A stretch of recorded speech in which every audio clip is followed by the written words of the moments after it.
I was just smiling all through the meditation because I got an insight from Sir when he was talking about intentions. Because I was sitting manifesting, and there were a lot of things I wanted to manifest. I want this, I want that. And Sir told that you have to have a clarity for that. And that day I realized my main thing that I want to manifest is that I want to teach meditation to people.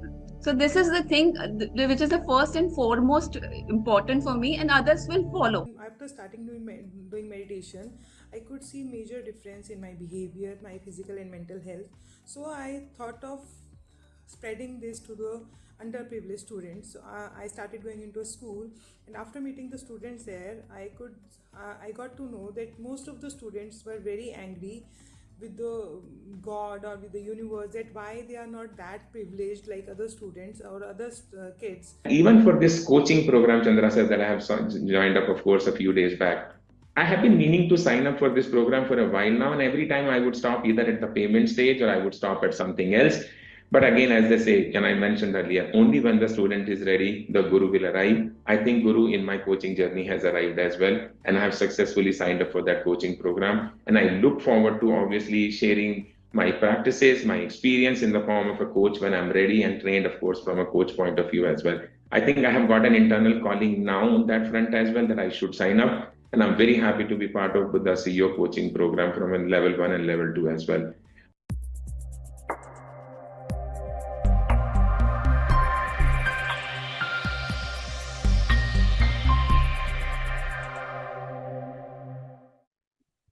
Good morning and good evening, my dear friends and masters. Welcome to day 33 of the 40-day Yogam program. As today we did learn about the significance of Guru Purnima, and we did start the spiritual laws. We did cover consciousness and reincarnation. Today we are going to continue the rest. So if you have missed any sessions, so please do watch the recordings on the app. Please join me in welcoming Chandra sir. Welcome Chandra sir, over to you. Awesome. Thank you, Sagar.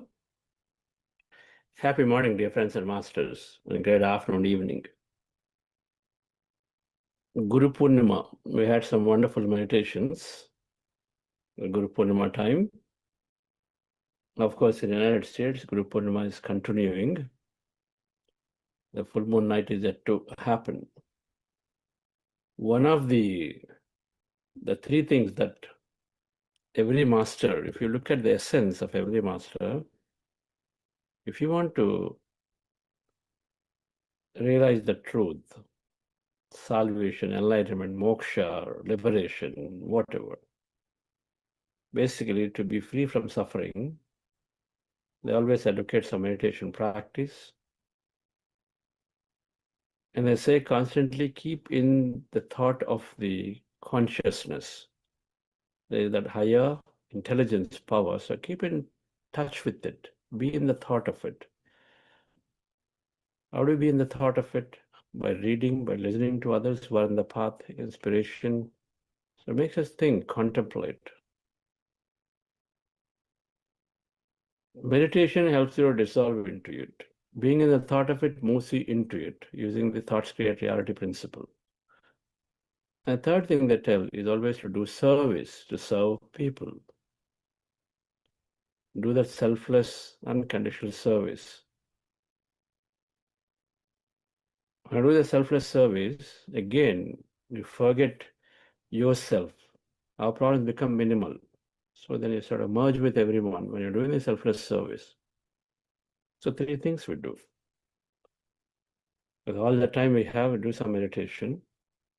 We're doing a contemplation of that thing in the awe of consciousness existence by reading, by listening, contemplating, spending time in nature and all that. The third thing is when you have all the time, then we are helping others, serving others unconditionally, without any expectation. This is the surest path for knowing and to have the realization. Self-realization, we call it. Means to know about ourselves as consciousness. So we do what is necessary to live, and then do everything else towards experiencing what we feel is right for us. So part of this wisdom that we're trying to understand, we started off on spiritual science, 6 spiritual science principles that explain the nature of personal reality, nature of cosmic reality as well. Means how are things happening to me? Why is that somebody is poor, somebody is rich? Why is that somebody is wanting to do but they're not able to do? Why is that some people are having challenges and others don't?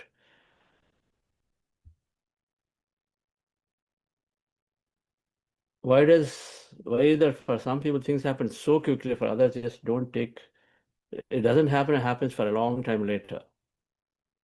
Why that some people have children, some don't. Those who do not have seem to do all great things and good things, but they don't have children, but some do.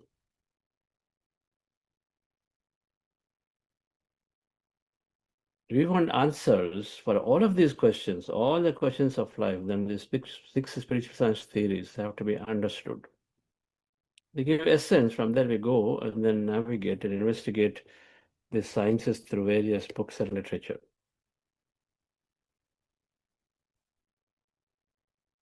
So we said the 6 spiritual science theories, the principle of consciousness, 6 spiritual principles, principle of consciousness, principle of reincarnation, principle of cause and effect of karma, the principle of constant progression, principle of yoga and meditation, and the principle of infinity.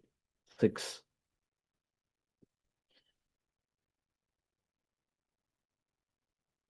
Everything comes from nothing. That's principle of consciousness. This consciousness is energy at first. It's all energy. It's all emptiness and energy. That's quantum physics. So from nothing, from energy, comes matter through somebody's observation. Then matter comes, matter observes more matter, and so then more things get created. We are there as matter, then we continue to create. We keep putting our observation on things, and when they come into our life, we create them. When they remove our observation, they dissolve. So consciousness is there, their emptiness, energy is there in the beginning. Everything comes from that emptiness into something, and then goes back into the energy form, again comes back, and again goes back, comes back. They're saying all things originate from nothingness. Principle 1.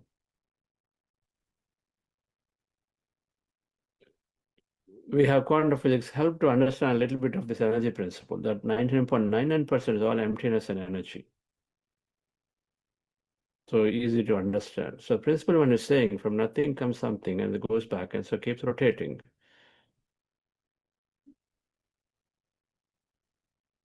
And from nothing to something happens through some observation. So something is there, something is, intelligence is there, something is telling us when we go to sleep, deep sleep, you wake up and say, I had great sleep. Who is telling you that you had great sleep when you are not aware of what happened in the sleep? That's called observer. Somebody is there observing. It's called individual consciousness, that awareness, that inner intuitive energy that is there sitting and observing. And so from nothingness comes something, and so there is an observer. There's an observer for everyone who is observing to experience something here, and so then you come here with a specific set of purposes that we want to do. That's how the law of reincarnation is coming as the number 2 principle, is the reincarnation. We are reincarnating for a purpose, to set of experiences to be lived, and so we take a body as matter. We come here, we take a circumstances of specific circumstances, specific set of people around in your life, like a movie characters. We choose, we come, and then we experience that life, and then we go. It's a chosen life, not forced life. That's reincarnation theory.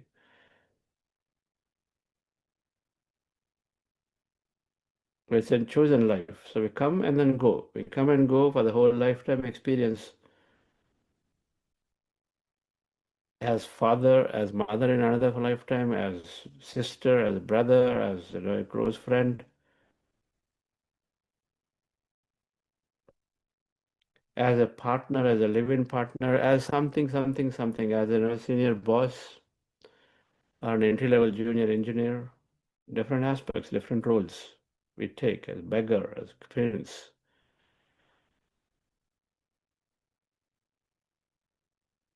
A great actor does not think that, oh, I'm taking a beggar role. Is it going to be like, really bad for me? A great actor does not think. It's acting. They love it. Oh, this got a great opportunity to be a beggar. I got to express my emotion. I have to go through all the difficulties, but it's temporary. I know it. It's just for the character. Beyond the character, that's not there. I'm something else. I'm the way they am. So a real actor does not bother what is the role they're taking. Instead, they enjoy it, they cherish it, they love it. The problem is, if reincarnation is there, then we've forgotten that we are taking acting roles. And so take it too seriously. And so all hells break loose. Somebody says something, then we express a great emotion around it, either angry emotion or a joyful emotion or a separateness emotion, feeling low, guilt emotion. It's okay, but the next moment we just come out because the acting is over. That's reincarnation theory, saying there is simply a role you take and play through your own choosing. And so then you come and experience it. And if you know this knowledge, then you can experience it beautifully, like every actor who is a hero, who is doing different roles, enjoying it, going home, talking about it to tell friends, oh, this is great stuff. I was able to really do my emotion right, my dialogue right.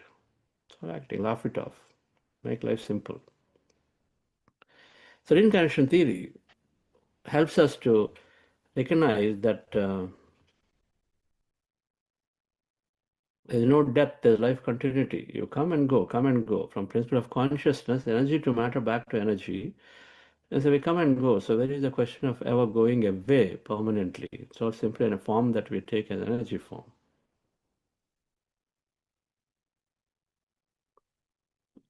You have to, if you want to go to New York from Bangalore, you have to leave Bangalore, then you'll be in New York. Pretty simple.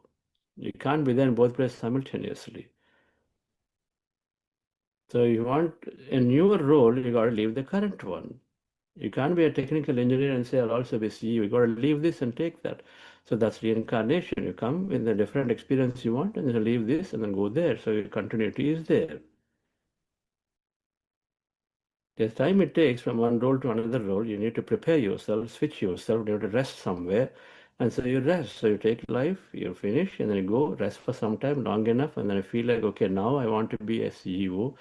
And you go there, I want to be in New York. So now you take a flight and go to New York. It'll take some time to go and then set it up. But you left Bangalore to be in New York.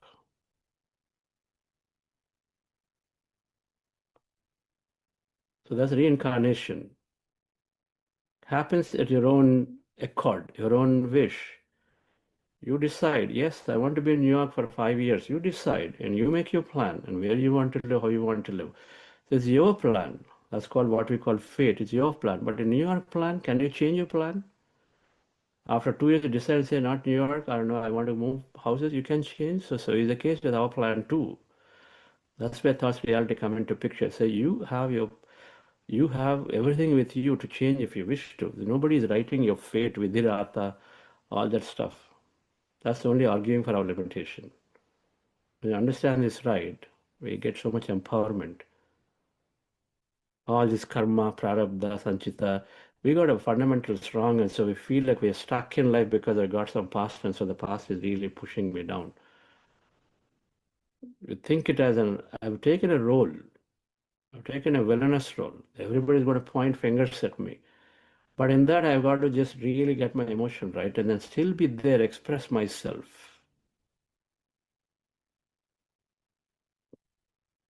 And then the audience are clapping. The director is enjoying. You are the director, enjoy how great you fulfill your life. It's called living the purpose. So then the remaining laws are there, law of reincarnation, law of karma, which is called, and the other things. Let's understand them after meditation. Today we'll cover the remaining. All right. So relax yourself, dear friends. I also wanted our masters to come and share today their experiences from the advanced meditation retreat. When somebody is journeying, when your child goes through a travel and comes back, you'd like to listen to their experience, isn't it? And see what have they gained, what did they understand, what did they learn, how did they enjoy. That's what it is. If our friends have done this program, let's listen to them. See what did they learn. 5 days of intense meditation practice back to back. Hope some of them can join there, and then they'll raise their hands to share. They'll do that after meditation, after a little bit of understanding of the remaining laws, spiritual sense laws. This is one of my most favorite topics because it gives a full big picture understanding about our life events, circumstances. Why is what in a certain way? Why are some people this way and why are some people the other way? Everything is super clearly explained and understood when we study these aspects. So relax yourself, dear friends. We're practicing breath meditation. Our goal is to rest the mind and empty the mind of thought. And we do this by closing our eyes and observing our natural breath. When you observe your breath, mind becomes empty. And so be in the states of emptiness. Whatever happens to experience, just simply be witnessing all that happens when you are empty in an empty state, where thoughts are less and less and less. In case you have thoughts, suddenly emptiness is broken by thoughts. So bring your attention back to the breath and again start the process all over. It's called breath meditation. Before we do that, we do a few minutes of practice of heart elevation process, which is to go into an elevated emotion or a higher emotion so they become coherent, and then we take our mind into a very conducive meditative state called alpha state when you do this heart elevation process. So just follow my guidance for this, dear friends. Relax yourself.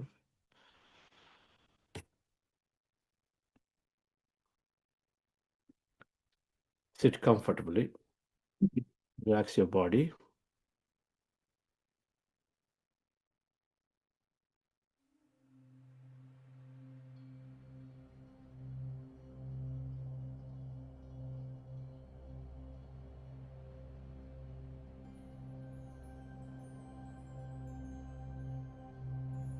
Dear friends,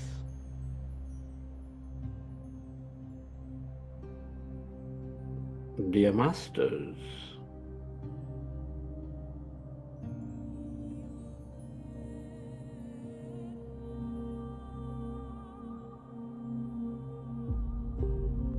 with your specs removed, glasses removed, eyes closed, with your hands over your chest area, resting your attention on your heart center.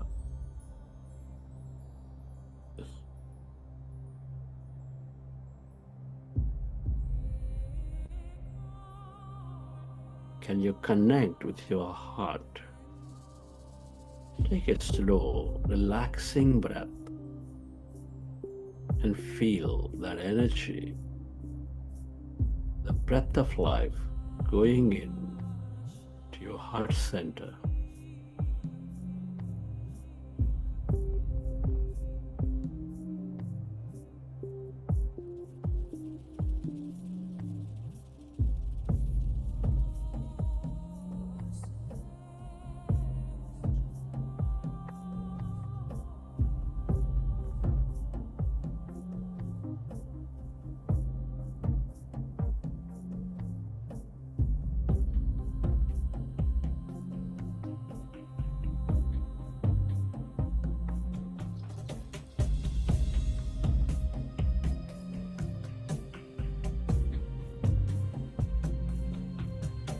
Connect with your heart center, dear friends. Feel it. Love it into your life. Express your gratitude to the center of all emotions. Nurturing all life with its energies of love, compassion, gratitude.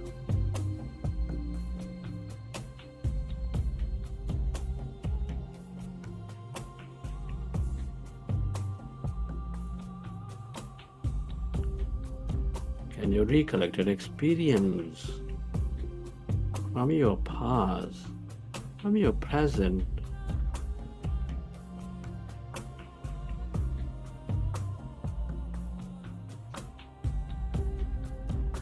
or from any vision of your future where you felt enormous love, gratitude, compassion?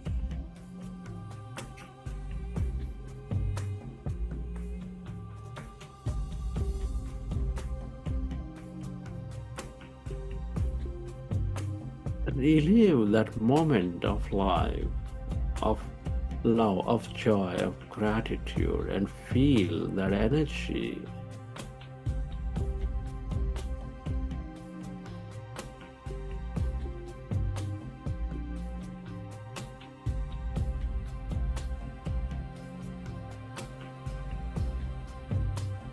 And allow yourself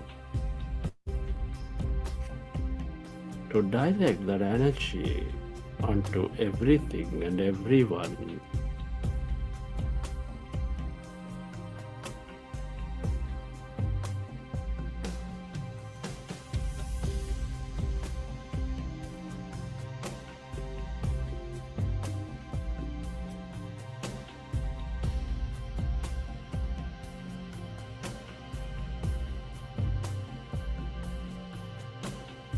Where your attention goes, there the energy flows. Feel. We are all deeply interconnected.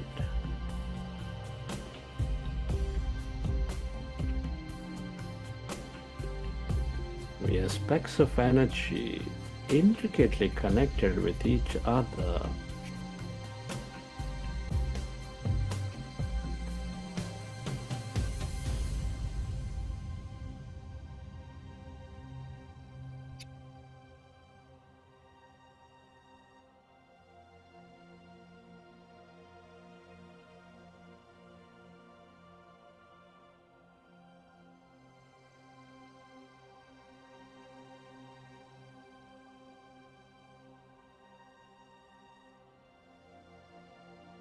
Relive that moment and feel that energy, and allow yourself to spread that energy onto all things and everyone.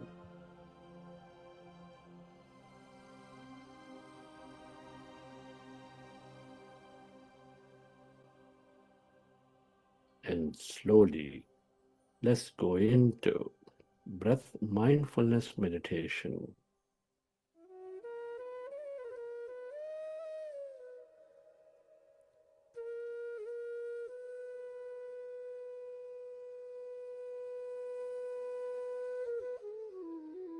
With your fingers into fingers, hands comfortably rested in your lap.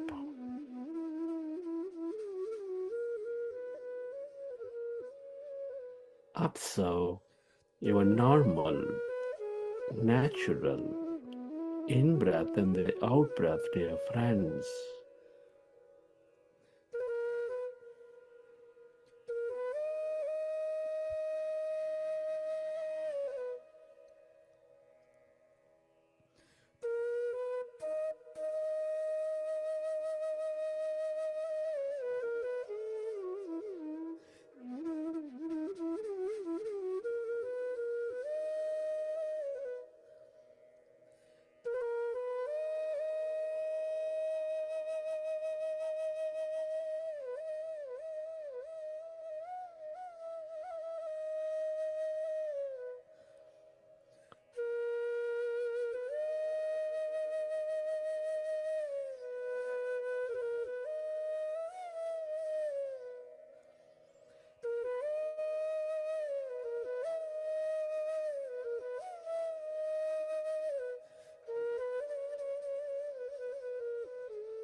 Allow yourself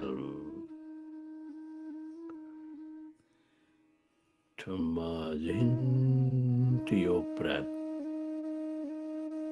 and allow yourself to experience that emptiness.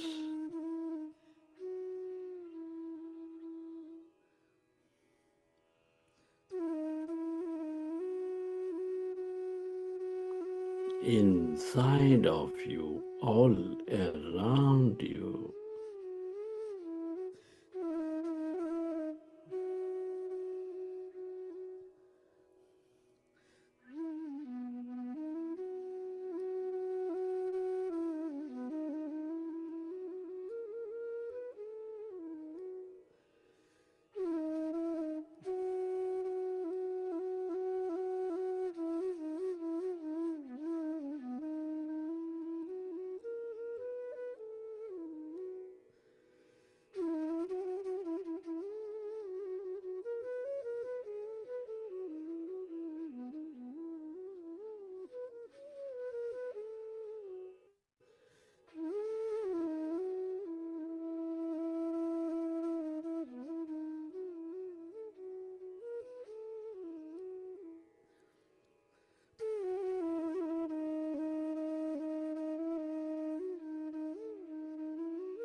allow yourself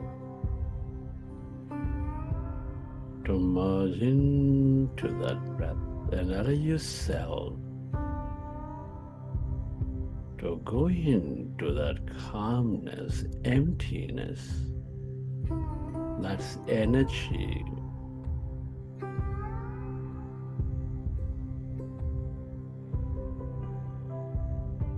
All emptiness is energy.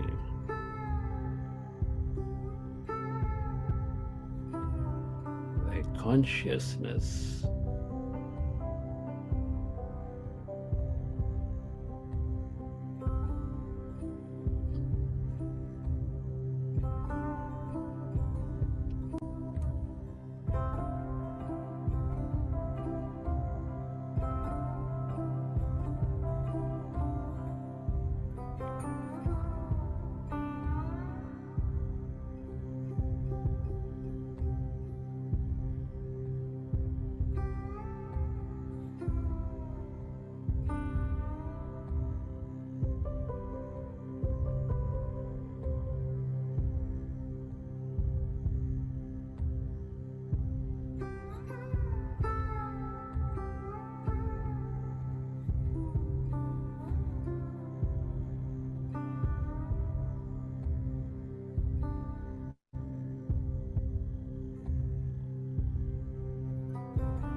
Everything that you ever experienced or will experience is here in this field of energy. The more you stay connected to this emptiness, that blackness,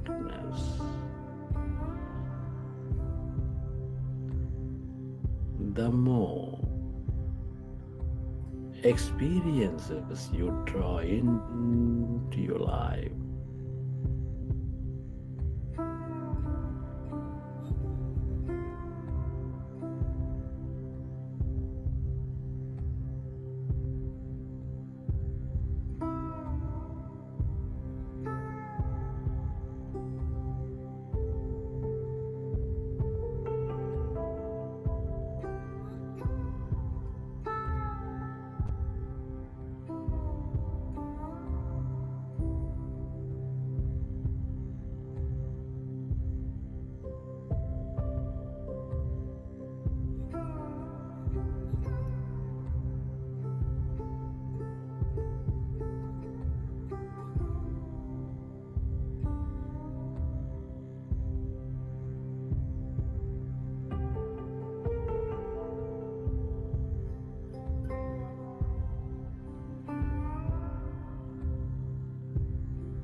Yourself.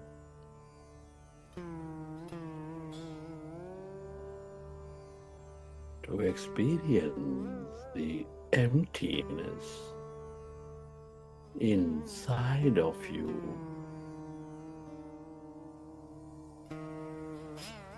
That emptiness of yourself.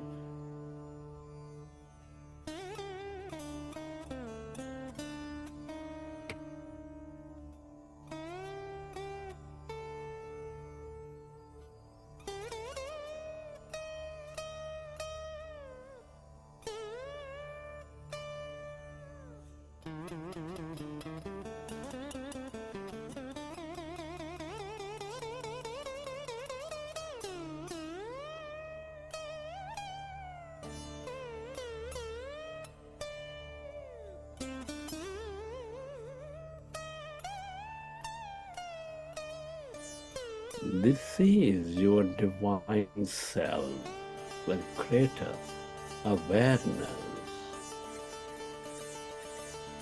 Merge into it.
It's truly an honor and privilege to be experiencing this life at this time of history.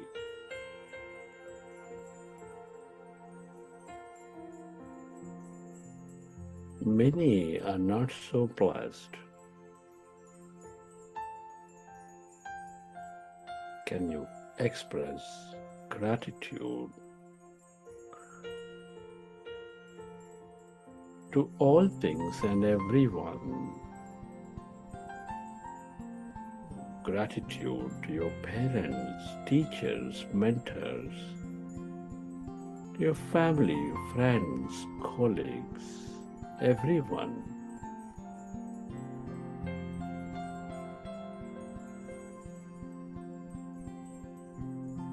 Be grateful to this grand nature, the bird, the fish, and the animals, to everything you use, the technology, the system, the company, the governments.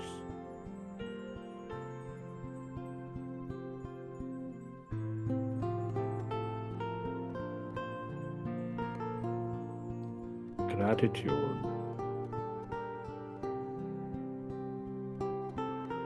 to yourself and to this intelligent universe. Gratitude is the ultimate state of receivership.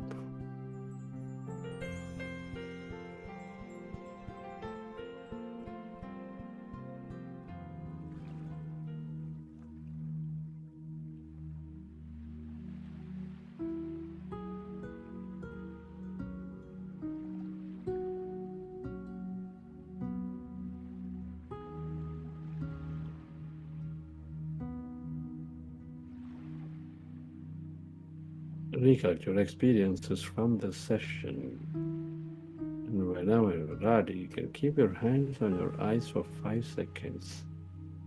And then may open your eyes.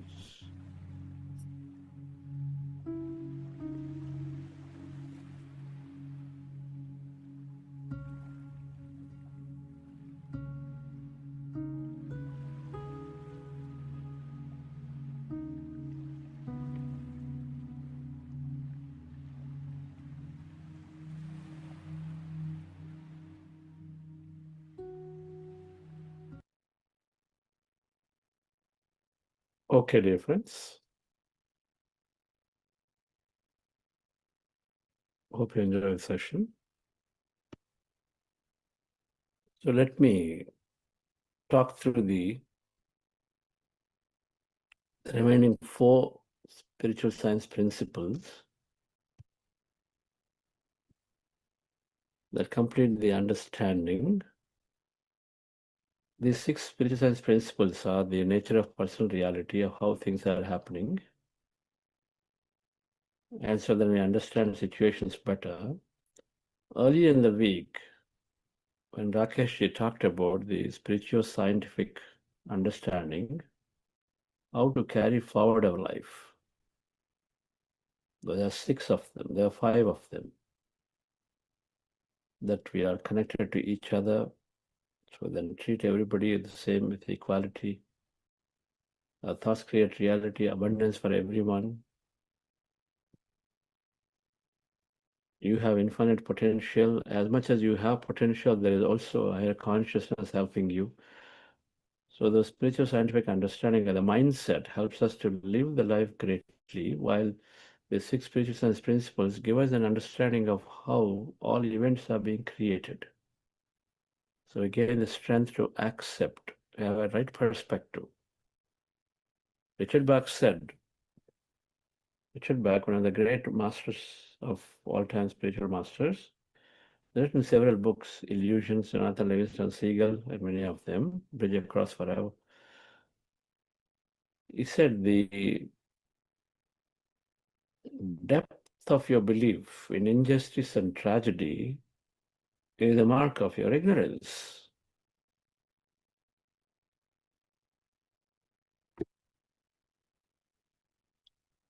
The depth of your belief in injustice and tragedy is the mark of your ignorance, a mark of one's ignorance if they believe that there is injustice and there is tragedy in life. Which means they're simply saying you're not understood the spiritual science laws.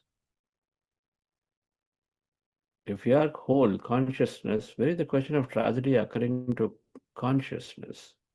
It's the whole.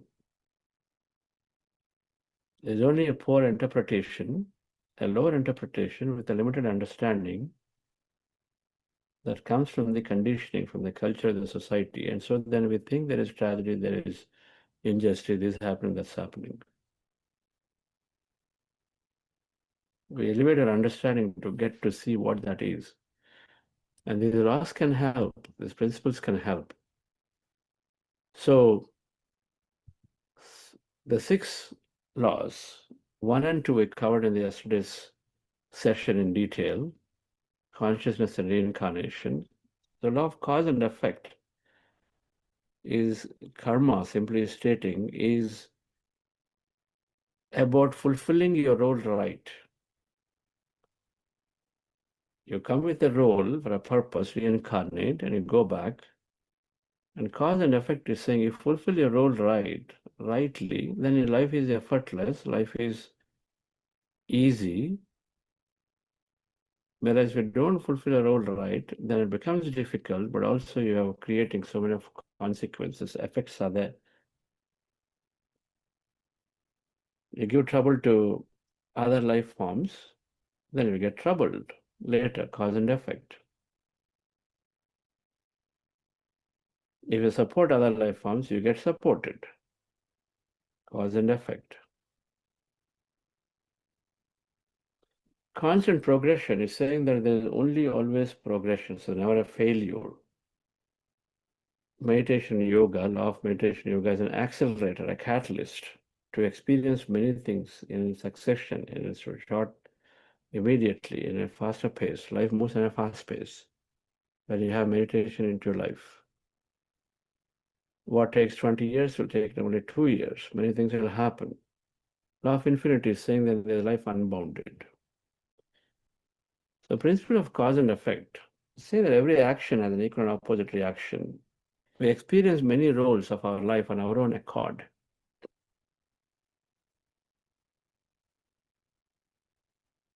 So law of karma, or simple of cause and effect, is simply when you take a life, then you are come here to fulfill a role, a purpose. So you identify what that is and then do your job right. You take a job in a company, you take a specific role. Then if you do your role right without stepping into the boundaries of others, without falling short of what you expected to do, or the role that you agreed to do, then somebody else compliments you, somebody else compliments you. That's how companies create job roles, isn't it? They don't create redundant roles. They create complementing roles so that all put together, when everybody works great, then you get something beautiful produced. So if you do your job right, your role right, and others do their role right, then you are in a great coherency, something beautiful happens. But you keep on stepping onto others. If you fall short of what you expected to do and then cause problems to others because of it, they depend on you, you don't do it. And so then they suffer. So then there is for every action that we do, there is a consequence. When do we have minimal consequences? When we do our role right. Me as a father, my role right. What am I supposed to do? Can I go on interfering with my child and then impress and impose my interests onto the child?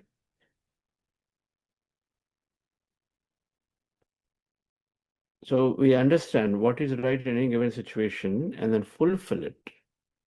What have I come here in this lifetime for? To give them a smooth ride, to keep giving them challenges, but we need to know what the plan is. So that's why we sit down with managers, companies regularly and then understand what am I supposed to do for the next 3 months, 6 months, make your plan, to remind the plan. And so that we need to know. So that clarity needs to come. So sit down with meditation, we come back and plug into the plan. So the law of cause and effect is saying when you do your job right, then your life is smooth because then you are fulfilling and then so others also fulfilling. And so then nobody is blaming each other.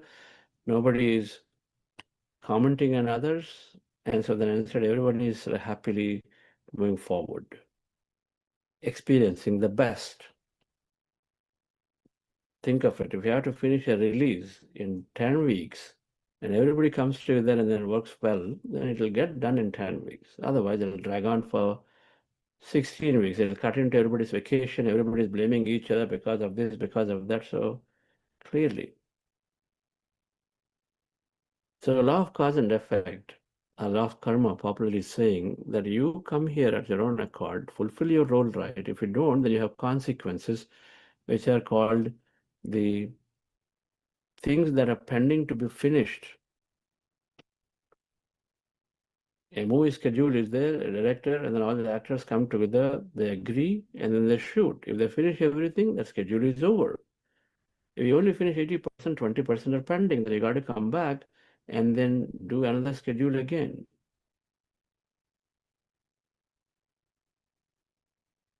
So if you don't finish what I'm supposed to do in this lifetime, I got to come back and finish them. And so then I come back into a similar role and then I do them until the time I finish what I'm expected to do. And so the cause and effect is saying that if you align to your purpose, the role that you come here to choose, beautifully do it, then you don't have to do that again. Otherwise, you come back and do it over and over and over until you finish it. Law of cause and effect is also saying if we exit in the middle, which is like called suicide, which is the last thing one ever want to do, to exit from the life, then you disturb too many personalities around. In the movie, you have the role, you have the acting role, one role, and you suddenly exit and say, no, I'm not interested, I will just go away, then it's easy to disturb everybody. And then suddenly everything comes to a halt. Then the director has to find, producer has to find somebody. It'll all take time, so others are disturbed. So what happens? Next time you look for a role, then people said, no, I can't trust you. So you wait. So you wait for a long time before you're given a role again. That's what happens. People would exit with societal tendencies, with suicides, terminate their life that they chose, but they suddenly disappear. The poorest form of any action that somebody can take is a suicide. Because then to get back into body, to get another role, it takes a long time. But you still get it though. The law of cause and effect is simply finishing the pending business, coming back at our own decision, at our own accord, in conjunction with everybody else. So we finish the pending business. So popularly we call it karma, things that have been there. I've caused a lot of problems to others, and so this time I'm facing challenges. It's not to be viewed from that perspective, to be viewed more as a free will system. It's not a punishment system. You decide and say, okay, so I agreed to a set of rules. I screwed up in not following the rules. And so then I want to learn so that next time I don't do that again. I interfered with my children too much. I have interfered with my colleagues too much. I just played too many politics and caused so much unnecessary challenges to so many people because of my irrational decisions, irrational behavior. And somewhere you contemplate and say, why the hell did I do that? I shouldn't be doing it. And we reflect upon it, we learn and say, okay, now if I want to avoid doing it, then I must go back and see and experience for myself that challenge, the trouble that I caused. That's when we really learn, right? When you're in the situation, you learn full. So we go and then take with our own accord and say, okay, how does it mean? What does it mean to be interfered into my life? If I've been interfering in somebody's life, then you take on a role in a specific lifetime where you are interfered constantly by people. Constantly somebody's like telling you, don't even raise your voice, just do what I say. So you find yourself to be stuck in that. But the reason is that by going through, you're learning significantly, coming to conclusions that I should never, ever do anything like this as being done to me in my ever in a life. So I come to a great understanding conclusion. For that, we choose a challenging learning role, what we call. So it's not punishment, it is self-chosen to come and learn. So a popular misconception that punishment system, karma, it is there because of which my fate is gone. I mean, I got to just go through this thing. Don't be helpless. Instead, we look at it as a learning system. And so then we learn as quickly as possible. The more quicker we come to a conclusion, for example, I should not harm others, then you don't need to re-experience challenging situations to learn the same thing. You are in 5th grade or 6th grade or doing PhD.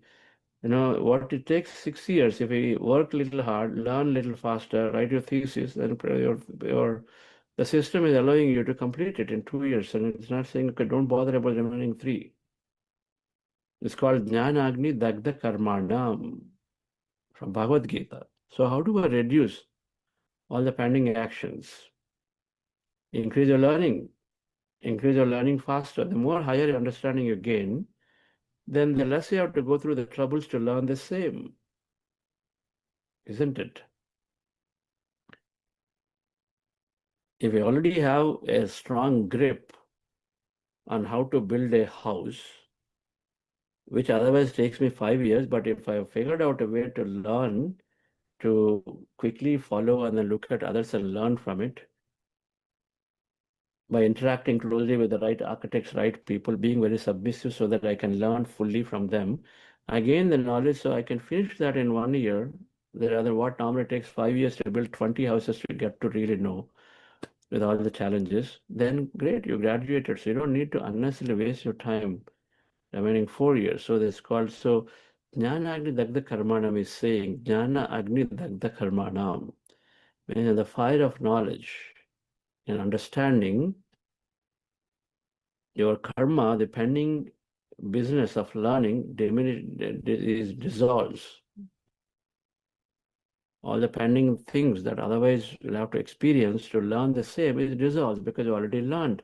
In meditation, we have this great connection to life. And so then we recognize and say, why am I poking into somebody's lives? Why am I commenting on somebody? We recognize it because you are connecting. You're connecting in meditation. You're connecting everybody as yourself. And so you come to a greater realization sooner as you come out of meditation. Okay, so what's the point?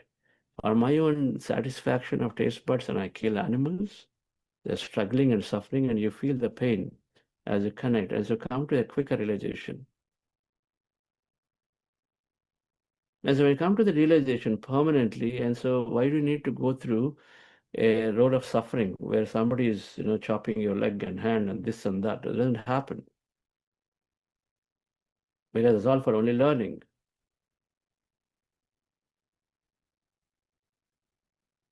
So principle of cause and effect is that saying that for every cause there is an action, for every there is an effect, means there is a cause is there in the beginning. No problem. So today, if I'm experiencing challenges, because I've taken to learn through the challenges, there must have been a cause in the past for which I'm taking. Good enough. So if we have that understanding, then we see the current experience as a learning experience and go forward. And then it's a learning experience. So what am I learning? We look into that. Every time something happens, you say, what learning is there for me? A meditator squarely is reflecting inward rather than blaming outward.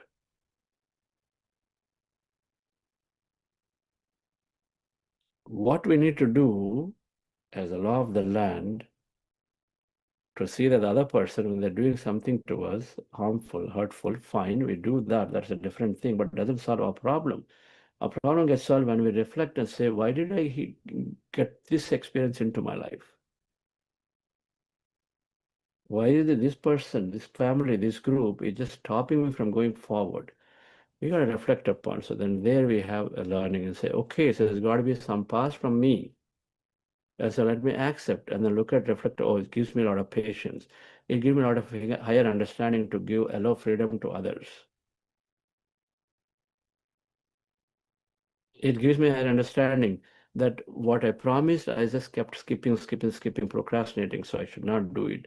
So then we learn by reflecting. When challenges are there, situations are not there that are not in line with what we thought we should have, which primarily comes from only from the conditioning, then it's the law of cause and effect. We understand that it is simply for learning. Problems will simply become adventures. First stage problems are problems, so we are like stuck there, cribbing, complaining. The second stage problems become challenges. Challenges means then you are learning in challenge. You take it as a challenge. It's a 40-day challenge. Okay, I want to go. I know that there's some difficulties, but I'll go through it because it's for my good. The challenges slowly become adventures. Everything. Okay, oh, the death is coming. Great. Okay, something is good. It's teaching me. Adventure means you go into it as if you want to do. You go to an Everest expedition adventure. This is your willful creation. Willfully you're going knowing that you will go through many things. So when that stage comes where everything is an adventure, wonder. A business is an adventure. It's not because, oh, I got to do so many things. It's an adventure. You go in willfully. No, you know that there will be many ups and downs, there are many challenges, many sacrifices. Cash is not there. Sometimes you don't have enough salaries to pay, but that adventure is there. Through that, you experience life greatly. Is when we learn. So, law of karma, cause and effect, has to be seen in the right lens as a free will system choosing to learn to become better, stronger, bigger, so that we can have something far greater experience. You're prepared with many challenges to learn so that in another lifetime you are, if you're managing a 10 people company now and then you go through many challenges, so you're ready to manage a 1,000 people company in the next one. You know it, it's common sense. We know all of this. Same thing, dear friends. In life, we are prepared to take on something bigger, bigger and bigger roles. We need a lot of strength, a lot of courage, a lot of patience. They come through these challenges, and so we learn. So law 4 is they're all easy from here. Now the big things are the reincarnation and law of karma. They're like so intertwined. And if these two are understood, many challenges can be very easily understood and dissolved, dismissed. They may minimize the power loses on our life. Okay, fine, just what? One more experience, okay, let me go through it. No big deal. This is how we'll approach it. So the constant learning, there's always learning, there is learning with every experience. So it is saying that as fifth grader,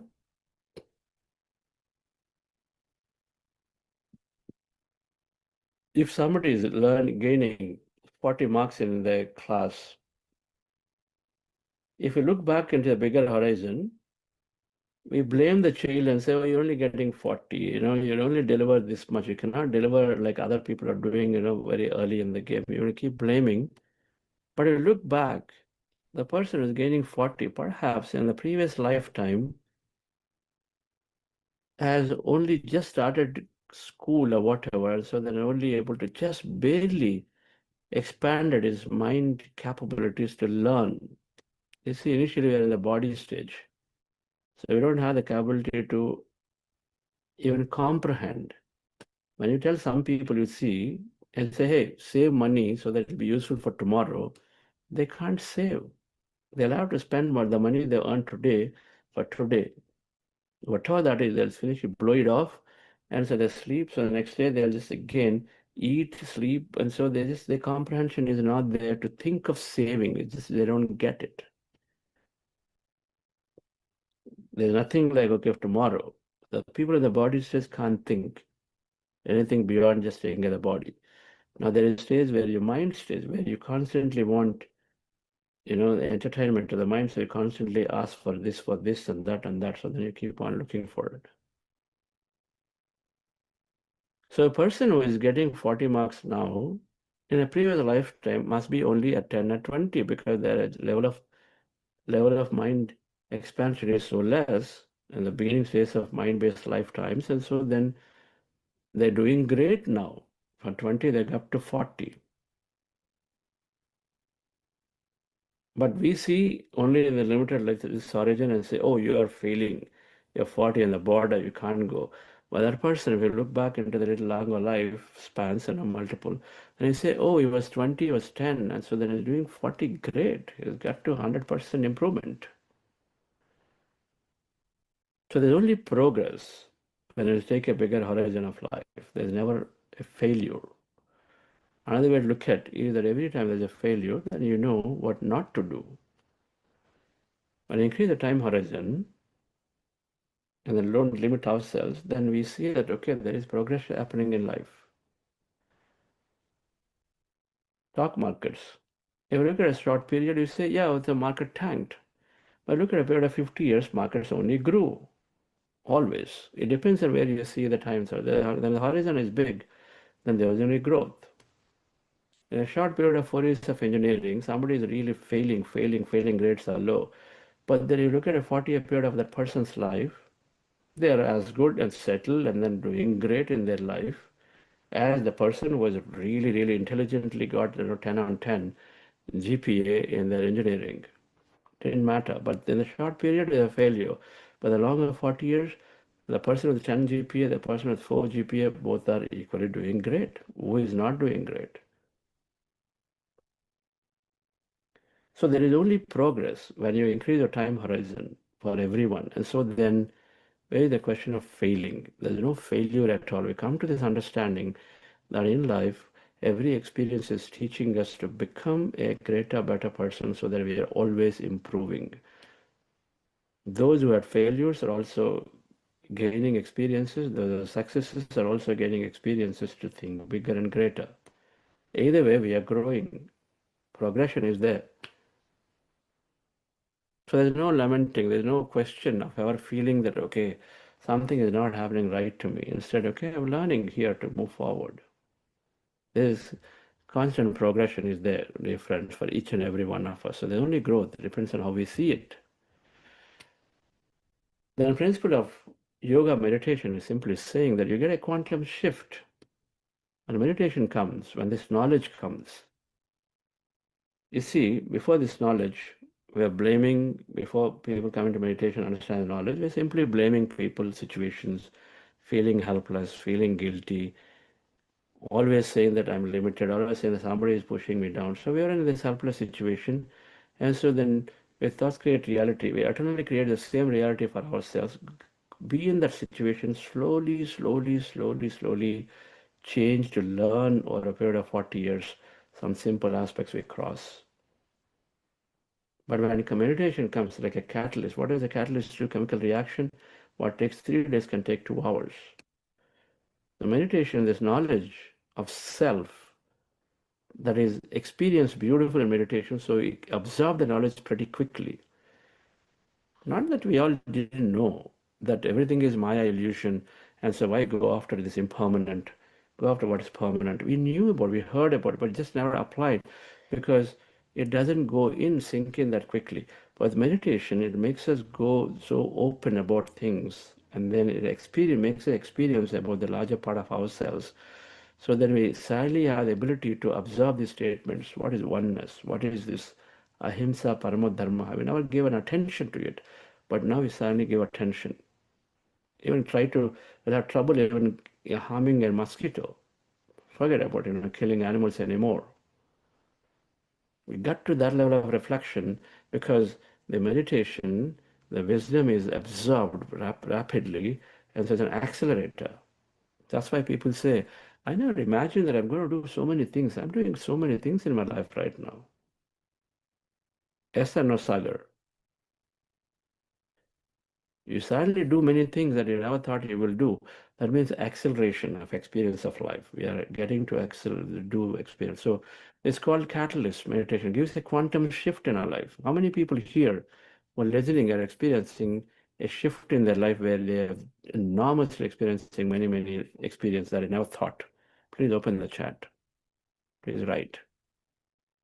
So this is when where our life becomes ordinary to miraculous, no longer ordinary life. Miracle. Miracle means experience uncommon stuff. You're seeing uncommon, experiencing uncommon. Suddenly things happen. And so life becomes miraculous.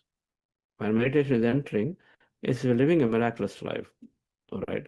Somebody gets a 100% hike and never imagine that they'll ever get. It's a miracle for them. Good enough, right? It's always subjective experience. It's never objective, never absolute. Everything is subjective. And so then with this understanding difference where meditation enters, where we understand that simply all we are doing is roles we are playing, coming here, taking a role, finishing that and go to the next one, then why bother to get stuck in my house, my child, my husband, my wife, and this and that? When you get too stuck with it, we don't do anymore. This is an experience, move forward. Okay, they made a dialogue on me. Who cares? It's okay. I don't become that.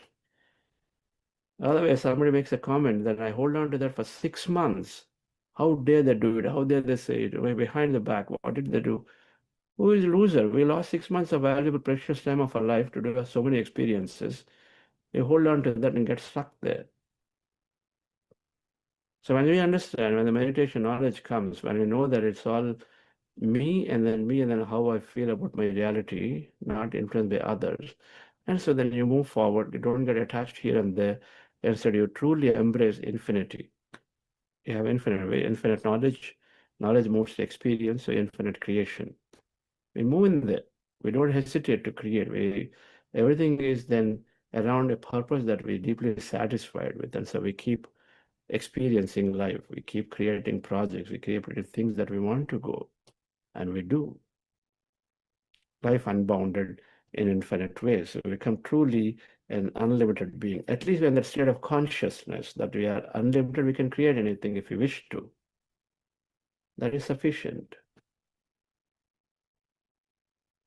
So, dear friends, so the 6 spiritual science theories, and then old self before meditation, before I understand this, the new self is saying, old self is saying nothing, new self is saying I'm everything. New self is saying I'm hardly anything, but the new self, your energy and the consciousness, so you are everything.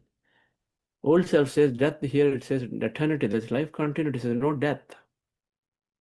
I simply became matter to energy. Body disappeared, we're going to come back in another body, another place, another place. So we lose the fear of death. Then there is no luck. We drop the word luck and the random and all of these words, unscientific words. Now we say everything is my creation. Okay, I'm going through an experience now. There's got to be a past, there's already past. There must be a past, and so I'm experiencing now. I got a ticket now because 3 months ago I crossed a red light, but something came now. Problems simply become learning. So we no longer see a problem as a problem. Say, okay, oh, it's teaching me something. It's an adventure. So I'm going to go through it to have a newer experience, something that makes me learn. When do you learn really? Only when you have challenge, not when things are going comfortably, smoothly. When you're in comfort zone, no learning at all. It's boring life. That's why you're in comfort zone. 5 years you'll be in comfort zone. You look back and say, you don't even remember what you did because it's all just routine. Comfort zone is not what a spiritualist seeks. You seek unsettlement in life so that you learn a lot more. And so the failures, then they're no longer failures, and they're all simply progress is there. You view into that. Life is progressing through thick and thin. In successes and failures, you are learning, and so progress move forward. You know what not to do. You know what to do, and you know what not to do in every event and experience. So that's progress.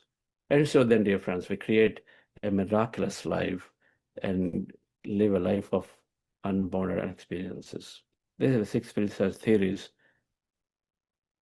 When I read this from Patricia, when I understood this, it gave me so much of bigger picture. And so from there, then I went and explored books on law of karma. If you read Osho, you'll understand some of it, Totcom Seradian. Then on death and reincarnation, there's so many books out there. So many books out there.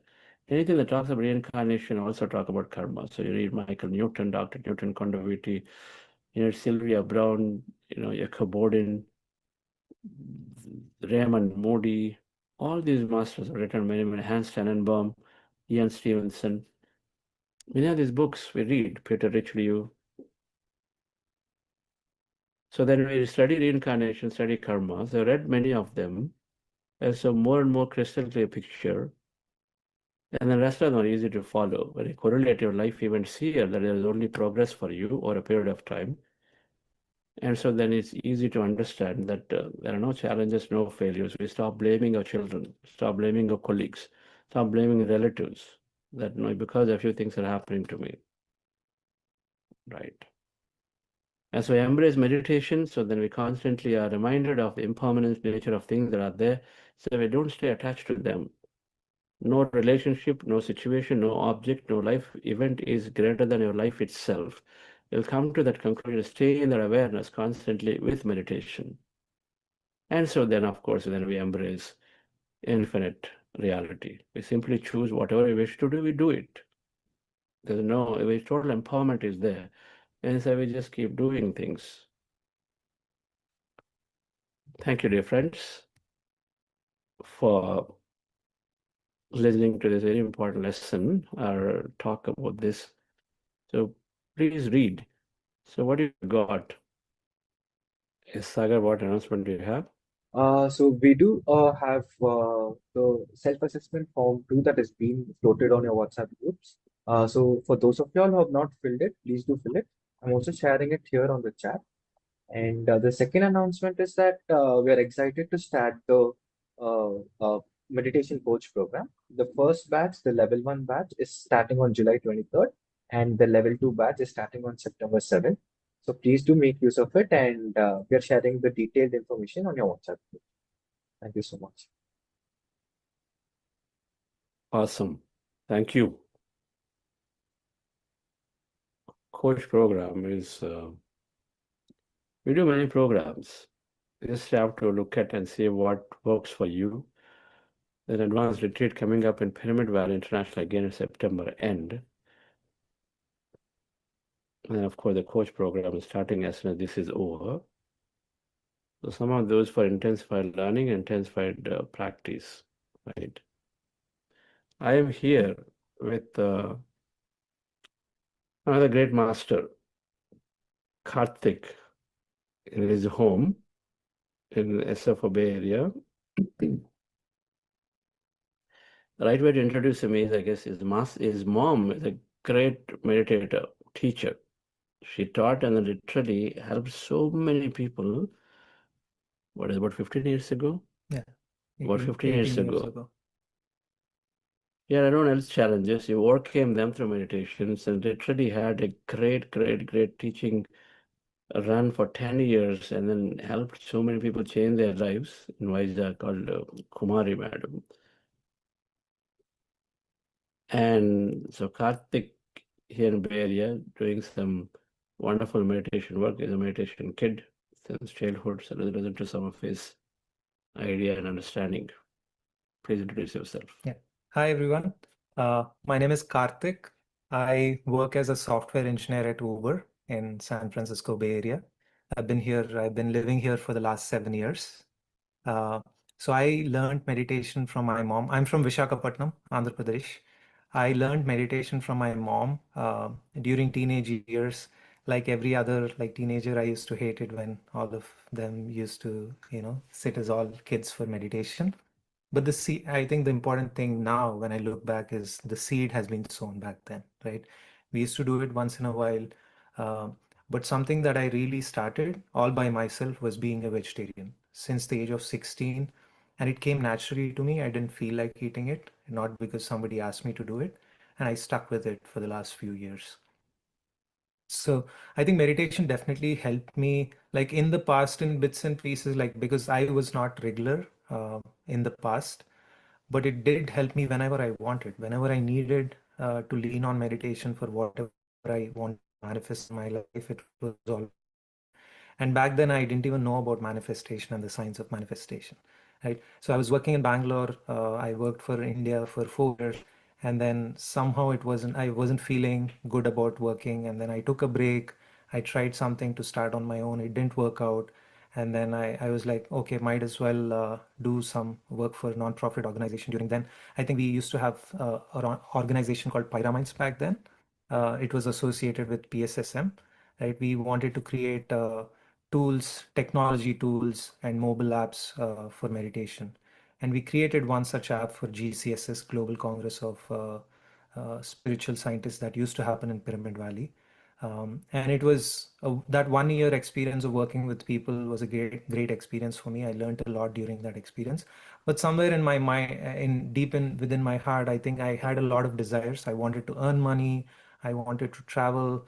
I wanted to experience all of that because I didn't experience any kind of like material experiences when I was during my family, right? We were in a middle class family, and I always wanted to experience. Then I planned to go for masters.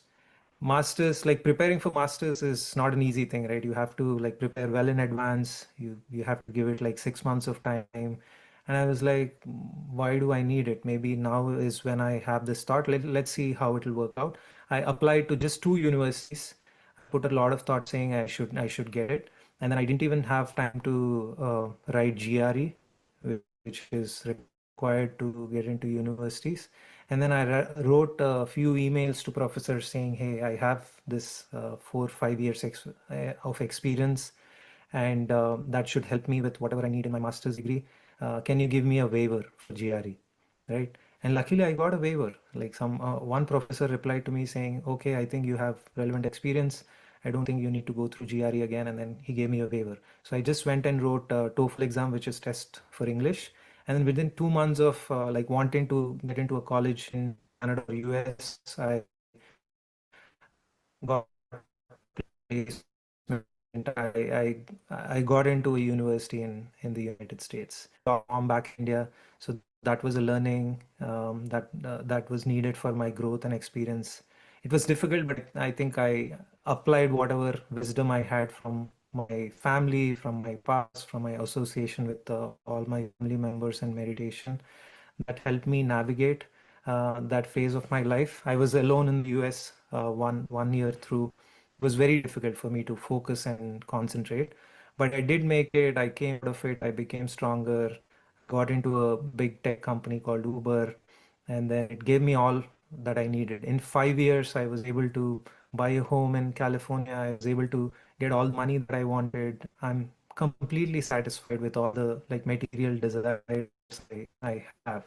Right now, I feel that I'm content, and then I do whatever I can to share my wealth for greater purpose and all of that.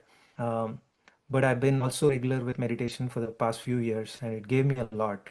I had to again go through some personal loss in my life. I lost one of my my younger sister, and it was very difficult to go through. But again, the wisdom, the meditation, and everything that I've been carrying throughout my life helped me navigate that path. And then I chose to, not interfere too much in what my sister has chosen for her life, and accept um, whatever she chose for herself, right? For meditation, I think I learned three main things in my life. One is a huge inner voice. I always used to be dependent on my friends, with dependent on Chandra sir as a guide for my career and all these other things. But as I did more meditation, as I gained more wisdom, I felt like I have my own inner voice. I have myself to take care of me. I leaned on myself whenever I needed strength, support, help in whatever way possible. And then whenever I have questions, I sit on that questions, contemplate on it, meditate on it, try to get my own answers without feeling that I need something from someone. That's number one. Number two, I stopped blaming people and situations in my life. I mean, like everyone else, I put my blame on my parents. Why did they not like pay for my college and get me into a good college like some of my other parents did for their kids? I used to carry that in my teenage years. Um, and then after that, even in situations like work, relationships, I used to feel like, why is this person behaving like this? Why is my manager not helping me out, right? And with meditation, I stopped that completely. I stopped putting blame on anyone. Like that is the situation, right? Life doesn't, I realize that life doesn't differentiate in terms of feeding you experiences. It'll feed you whatever experience you need to have for your own growth, that you can take it, whatever you can call it, bad, good, right, wrong, whatever it is, but it doesn't differentiate, right? And all I realized, what every time life gives me an experience, feeds me an experience, I just need to engage. I just need to engage with that experience, see whatever I can do to completely put myself there and deal with that situation all by myself, right? Without blaming anyone. And that gave me a lot of peace. Like that gave me a lot of happiness, a lot of contentment. And I feel very peaceful with all of that. And third, I lost fear. I lost fear about a lot of things in life, losing people. That fear is gone. Um, Losing job, I think I carried that. After COVID, there was a lot of layoffs in the Bay Area. And then I had a lot of fear that what if I lose my job? I'll only have 2 months to find a new job. There's not a lot of jobs in the market and all of that. And that's where all the wisdom that I carried helped me, like in terms of looking at limiting beliefs, right? All I needed was one job. Why do people keep saying the market is bad? Are you really saying there's not even one job in the market? It's never the case, right? All you need is one job, and you need to prepare for that. That's why I started like changing my circuits in my mind, and that not only made me peaceful, but also it empowered me to deal with the situation without worrying too much. I was able to focus my mind completely on what I need to do rather than fearing about what might happen if I don't get a job in the next couple of months. And I also kept telling myself that what's the worst that can happen, right? Looking at my past experiences, every time I tried to do something and it didn't work out, I got something much better than I anticipated, right? So I also created that mindset of, okay, if something doesn't work out the way I wished it to be, maybe something even greater will be coming my way. And I was always like keen on that surprise factor, that something exciting might come my way. So that all that I think mindset helped me like grow and navigate life. And if I have to say one thing before I end it, I think one simple thing that we can do to keep ourselves in check every day to grow spiritually is practicing the art of non-judgment and non-interference. That is a concept that I loved from Patriji when I think I read one of his articles during COVID when he used to keep writing daily messages. And that applies, that starts with ourselves, right? A lot of times we judge ourselves for doing what we have done, be it in the past, be it now. I think we waste a lot of time and energy by doing that. If we can totally apply that with ourselves first, then we can start doing it by also applying with others, right?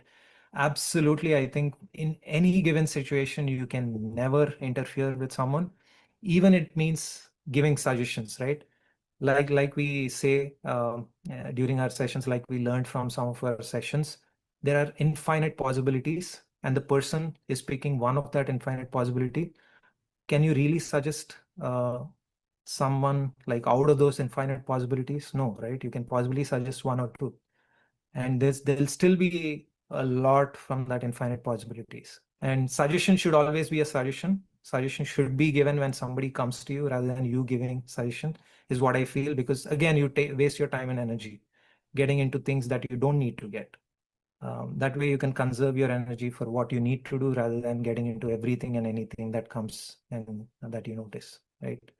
Uh, but thank you, everyone. I did attend the 5-day meditation retreat in Sedona last year. That was game changing for me. You wouldn't believe it. I was going through something. I kept an intention that I need something. I need a job that is more fulfilling than what I currently have. And also there were layoffs going on in my company. On my 5th day, right after I finished the 5th day, I was reached out to by a director in the company saying, I heard that your previous team is getting wrapped up and being moved to India. I have a job in my team. Would you like to join? With no interview, nothing. And then I said yes, just before I left Sedona, right? And the last 1 year has been so fulfilling. Um, for me, I've been mentoring like junior engineers. I've been growing. I've been learning what I really enjoy. I was able to identify what my strengths are. So it's been fulfilling. Again, this year I went to the 5-day retreat in Mount Shasta. I maintained silence for 3 days. During that time, I tried to put some intentions that I wanted to, and it's all going great. I'm sure this will also work out, and I'm looking forward to what the rest of 2025 has in store for me. Thank you so much again. Thank you, Chandra sir. All right. So beautiful. So much clarity we have. Youngsters having so much clarity means that something great is going to happen for all of us. Incredible amount of clarity that I take time, 5 days, and so I know things happen. So many possibilities. So how can you even suggest what is right for you? How can you even know? Rather than simply tuning in to get the best. So thank you, Karthik. It's very, very wonderful. And thank you for support to spiritual causes and Buddha Quantum Foundation. And you must teach, as we spoke in our youngster sessions, you must teach all your wisdom and how it's helping you, right? Thank you. Very, very powerful. First time I'm hearing from you also. This elaborate. Okay, it surprised me quite a bit. Thank you. Okay, friends. So we'll conclude it here. So we'll see you tomorrow again. Tomorrow is what? India's Saturday? Friday. Tomorrow's Friday. So Friday. Okay. There must be some topic. So we'll go through it. So we'll see you all tomorrow as we're completing our spiritual quotient week. And then we go into the final week, which is where the real purpose of life is to fulfill ourselves, to make it very meaningful. It's all about purpose and service in the next week. I find the most important part of these programs are eventually recognizing that there is a clear purpose for us, and so then we can go into it rather than simply spending time like everybody else does. And so we'll see you all tomorrow. Thank you.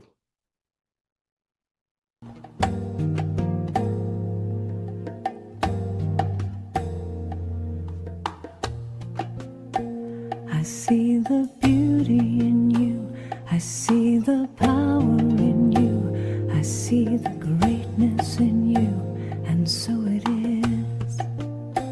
I see the child in you. I see the sweetness in you. I see the softness. Namaste, dear friends and masters. Welcome to the day 33 of our program Yogam for batch 3. I even can't say that, yes, what an enriching, empowering session, because every session is turning out like to be even better and better. It is getting better and better. So much to learn. And if you were in breakout room, as one participant had said, quite and senior meditator has been attending since 2020, Mridula ma'am, that every time I join the program, new program, something is always new, something new is there to learn. So, and it is so empowering, Mr. Karthik's sharing. You feel like Idil Mangimu. You can hear him on and on. Yes, dear friends and masters, platform is open. So, yes, Ravi Shankar sir, first of all, let us take your thing. If someone keeps using demeaning words, it doesn't affect me because I know my worth. However, my question is, if someone feels uncomfortable or finds the situation becoming toxic, isn't it better to step away from the job or relationship rather than remain in a negative environment? Sometimes choosing to walk away can lead to a healthier. Yes, sir. I think choice is totally ours, but it depends whether we are able to see the things as they are rather than see the things as we are. So as we say that identifying the thought pattern is awareness, and choosing not to repeat that pattern is growth. So that's why when we change our vibrations, then we certainly change the things around us. That's why life is said to be just energy management. And relationships are great teachers that keep telling whatever we need to transform within ourselves. So we need not to avoid people or situations. Instead, instead we learn to face them. Otherwise, we are normally escaping. And when we change our vibrations with them, or suppose with an individual, the situation may change in a way where either the person's attitude, that particular person's attitude towards you may change, or that particular person may even uh, can move away from your life.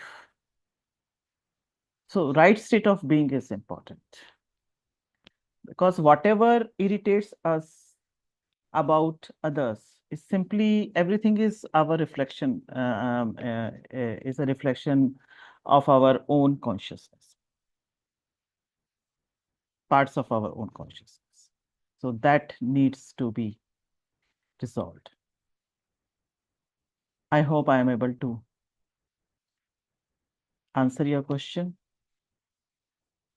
And just now, sir had said ki, with that understanding, then what to do and what not to do, then we are able to live our life smoothly, smoother. Life becomes smoother, easier, happier. Yes, Ravi Shankar sir, please unmute.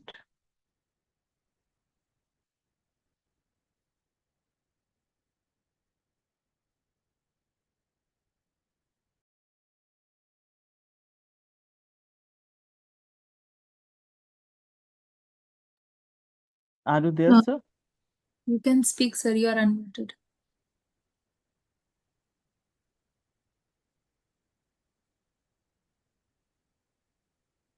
Hope you can. Okay, sir. Yes, as Master Osho says that if you love yourself, you love others. If you hate yourself, you hate others. In every relationship of yours, you are just mirrored. So that's why when we have that understanding, that intellect, no? Meditation develops the intellect, then we are able to distinguish what is right, what is wrong. And when we are just able to see the things in the right manner and be conscious of our unconscious thought pattern, then certainly things do happen as per our way. Having said that, it's not easier said than done, but as we practice meditation, things start moving, falling in place gradually. Anyone would like to add something to it, or question answer session? Just a minute. Why does one person want to be in a comfortable zone rather than in a discomfort zone? How to overcome this fear or phobia? So one word answer will be meditation. Simply because, as you have said, ki we live in the fear. We are always in survival mode. That's why we don't want to come out of our comfortable zone. Always living in survival mode, and either survival can happen or growth can happen. That creation can happen, you can say. So that's why it's important to come out of the comfort zone when body is no longer in that flight or fight mode. That means when we are not down with fear. And meditation is the best way to remove fear. And physiologically also, we have understood in the previous one of the previous sessions, then as we practice meditation, the cell volume of amygdala, that is the fear center, in the that limbic brain, that subconscious mind, that shrinks. And as there are less and less repeated thoughts and negative thoughts, then we are attaining the elevated state. So it becomes natural for us to take risk or to face the challenges rather than running away from them. And when again we are changing our vibrations, our frequency, our thoughts, then certainly we act accordingly. Our action differs what we earlier used to be.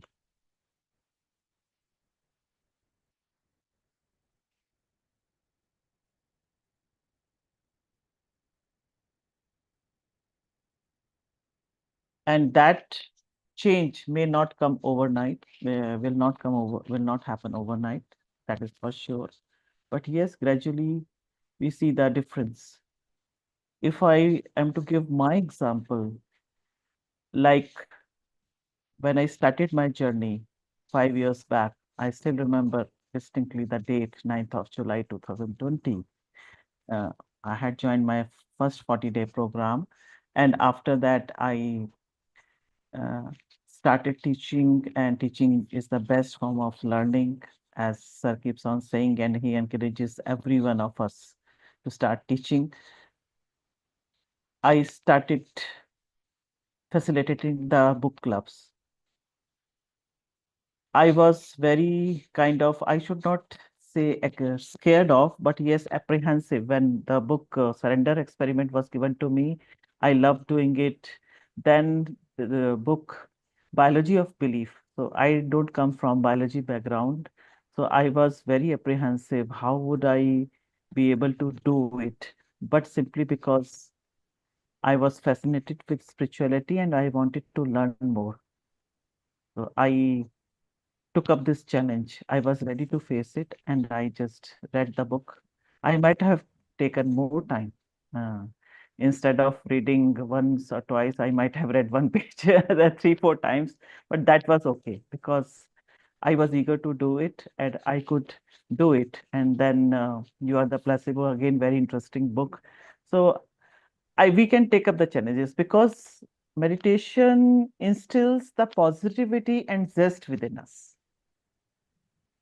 That is the difference, sir. I hope I am able to. Yes, ma'am. Yes, ma'am. Yeah, wonderful, ma'am. Wonderful. Yes.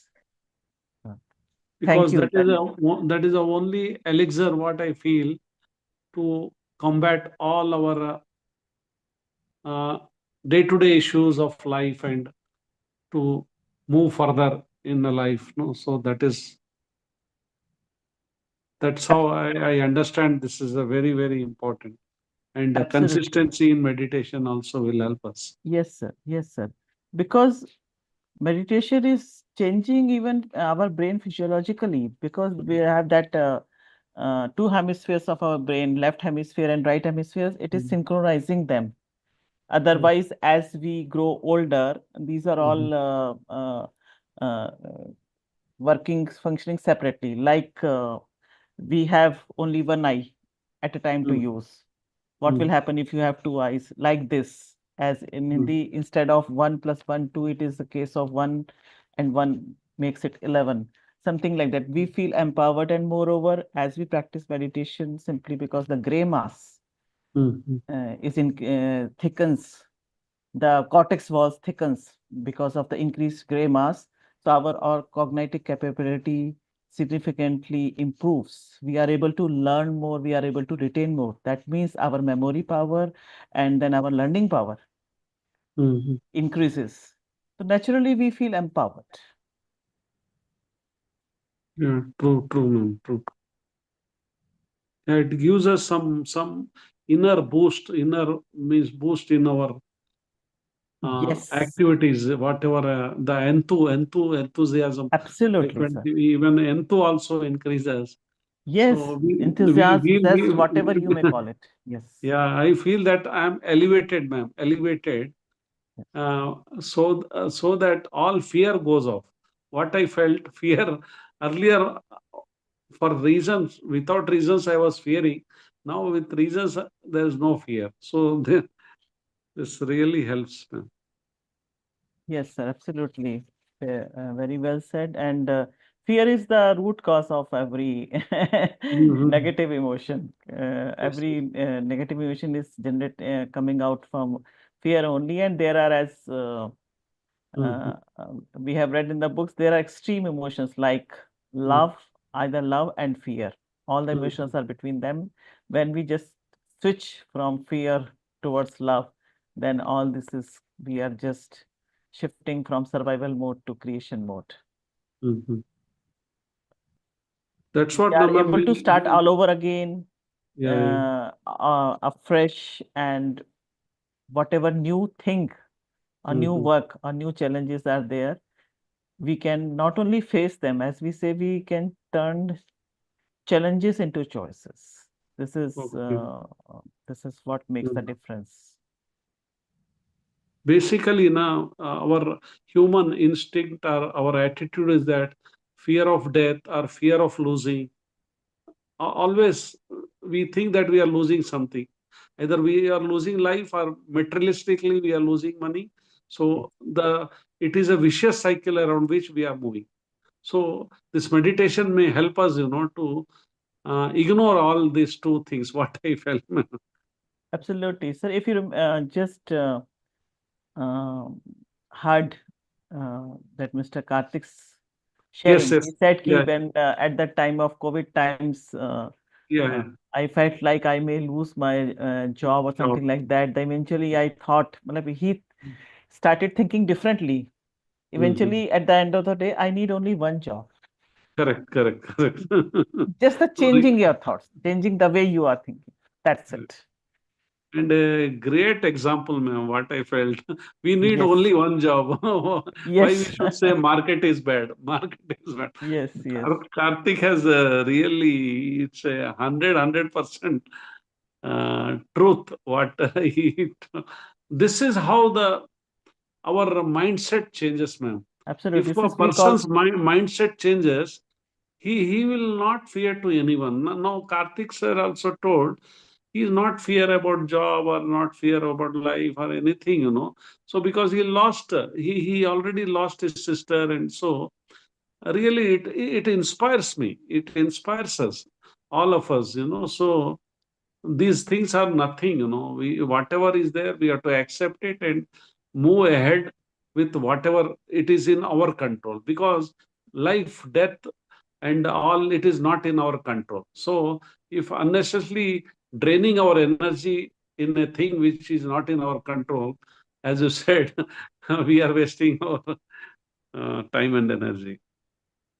Yes. Basically, meditation is teaching us, or we learn the detachment, how to be detached. And detachment doesn't mean that we own Mhm. nothing. It means that nothing owns us. Mm. Nothing owns it here. Nothing owns us. Mm. We are not getting carried away with True, ma'am. any thoughts, emotions. We are able to disengage ourselves. And when That we, is, yes, yes, sir, please yeah, this continue. is a great this thing, ma'am. That disengagement or detachment. So once we detach with materialistic, then slowly we may get relief.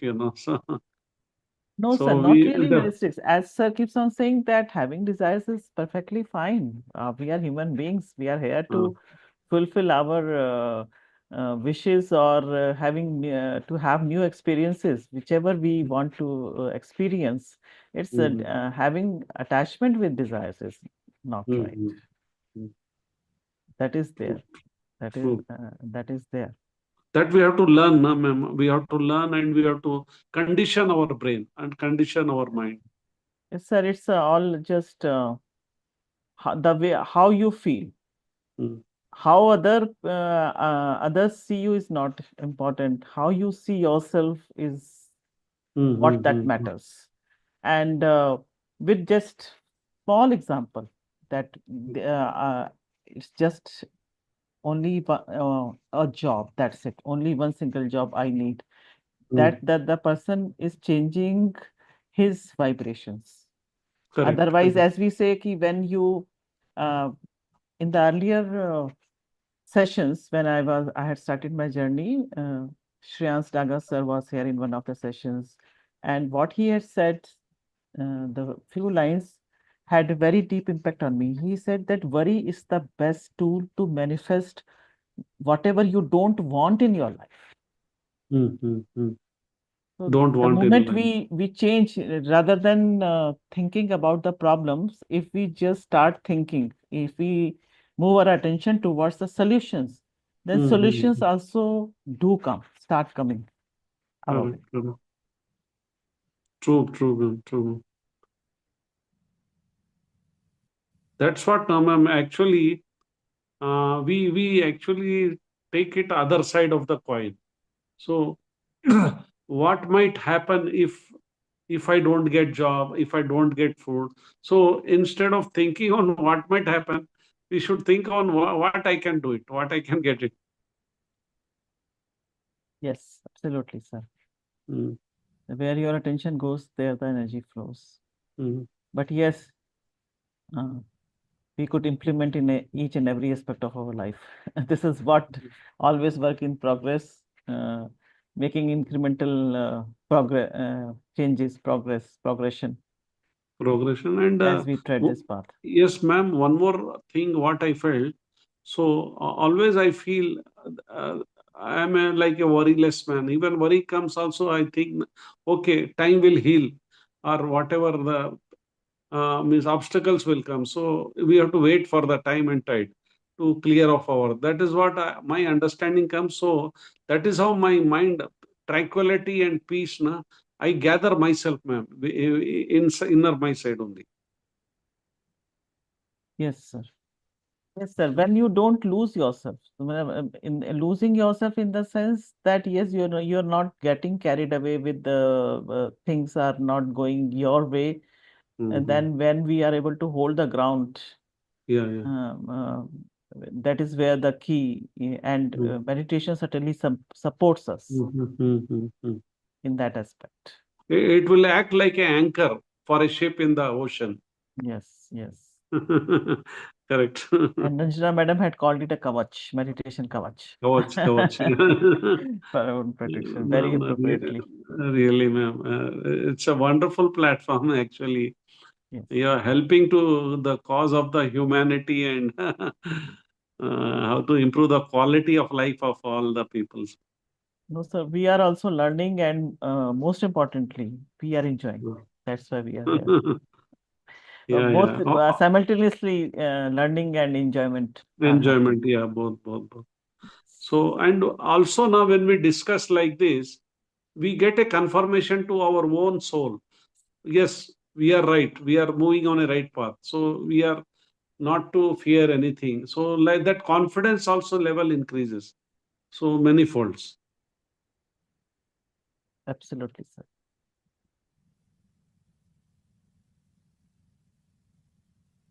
Thank you, ma'am. Thank you. Really wonderful talking to. Yes, sir. Sir, kindly introduce yourself. You have been consistently attending, ma'am. but yes. My name is Shiv Kumar, ma'am. Shiv Kumar Sherikar. I am from Bangalore. I see. So, and currently I'm doing PhD in clinical psychology.